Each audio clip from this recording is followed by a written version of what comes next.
recebi diagnóstico com 26 anos. Eu já estava formada, em 2014, já estava formada há 4 anos. Logo que eu saí da faculdade, eu comecei a trabalhar num escritório grande em Itajaí. Comecei a advogar, não era a intenção inicial era fazer concurso. Mas eu já tinha tido uma experiência na advocacia como estágio. E depois que eu passei na OAB, eu falei, vamos ver o que é isso, né? Vamos para esse mundo, entender o que é esse mundo antes de fazer um concurso. E, de novo, caí e apaixonei, e hoje não me vejo de novo num concurso. E comecei a advogar nesse escritório grande cedo e trabalhava muito, eu sempre trabalhei muito. A ressonância já veio parecendo uma árvore de Natal, né? Já estava brilhando. E fui procurar um neuro, né? Ele falou, olha, você tem esclerose múltipla, quem me diagnosticou foi o meu otorrino. Quando eu me vi na cama, sem conseguir mexer direito, meu braço, minha perna, eu falei, acabou. Tudo que eu fiz até agora acabou. Pra quê tudo que eu fiz? Sabe? E trabalhava num escritório que não tinha carteira assinada, então não tinha INSS, aquela coisa toda. Fiquei desesperada. Vou ser o peso para a família, né? E minha irmã dos Estados Unidos veio correndo, meu pai veio também. E foi aquele susto a família inteira. Todo mundo adoeceu junto. A neném doente. Eu fui diagnosticada em janeiro. Aí eu tive um período complicado até voltar ao trabalho, porque eu tive um surto psicótico. E voltei a trabalhar aos poucos, eles foram compreendendo, mas eu senti que logo que eu retomei, eles não me davam mais o trabalho. Eles começaram a reduzir a carga propositadamente, sabe? Eu coordenava um setor, eu passei a não coordenar mais. Então, eu fui substituída, de alguma forma. Eu me cobrava muito, sempre me cobrei muito. Isso vem muito de ser estudiosa e tudo mais. Eu sempre me cobrei muito para alcançar expectativas. Eu sempre senti que a expectativa em mim era alta. Isso, por um lado, é muito bom, mas nesse momento foi péssimo. Porque eu não ia conseguir suprir. O surto psicótico veio logo no primeiro surto da esclerose. Eu fui internada e comecei a tomar o corticoide na veia, que é o tratamento que a gente faz, a pulsoterapia, durante 5 dias. Um dos efeitos colaterais do corticoide, que é muito raro, mas pode acontecer, é problemas psiquiátricos. Ele pode dar euforia, ele pode dar depressão, ele pode dar alteração de conduta, enfim. E eu entrei num surto psicótico porque eu tive síndrome do pânico, mania de perseguição e crise de identidade. Eu me vi recém-diagnosticada com uma doença crônica, que eu mal conhecia,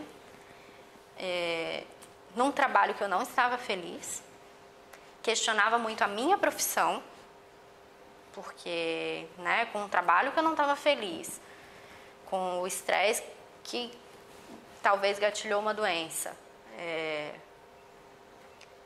E aí comecei a questionar tudo que eu já tinha passado naquele momento.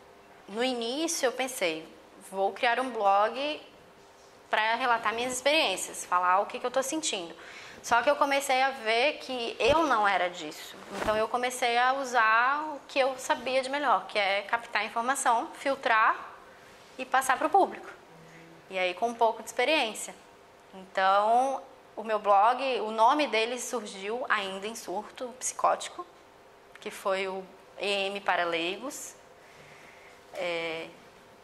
E a palavra leigo realmente no sentido de que, ok, eu sei falar inglês, minha irmã mora fora, eu consigo a informação rápida, instantânea. Por incrível que pareça, de 2014 a 2017, as informações em 2014 não eram nada. A gente quase não achava informação. Hoje a gente já vive numa era que é fácil encontrar informação de esclerose múltipla. Mas em 2014 não era. Então... E aí, quando eu tive a minha primeira consulta com o médico lá de fora, ele falou, olha, Cíntia, o que tem disponível hoje no Brasil, você está com o mais atualizado para o seu caso, que seja mais adequado e o mais atualizado. Mas não é o que eu te indicaria. Você tem...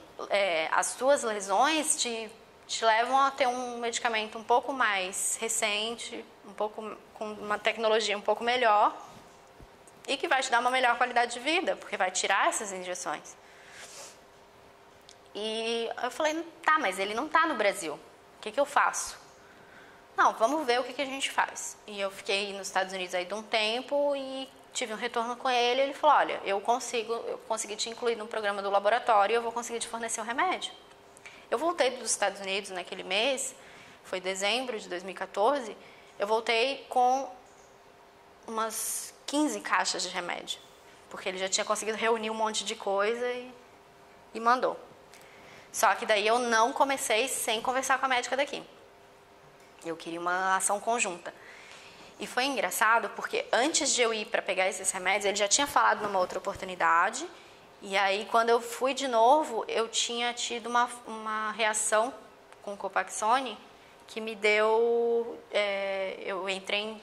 Parece que foi crise alérgica. Pegou um microvaso, eu desmaiei, fiquei fora do ar completamente.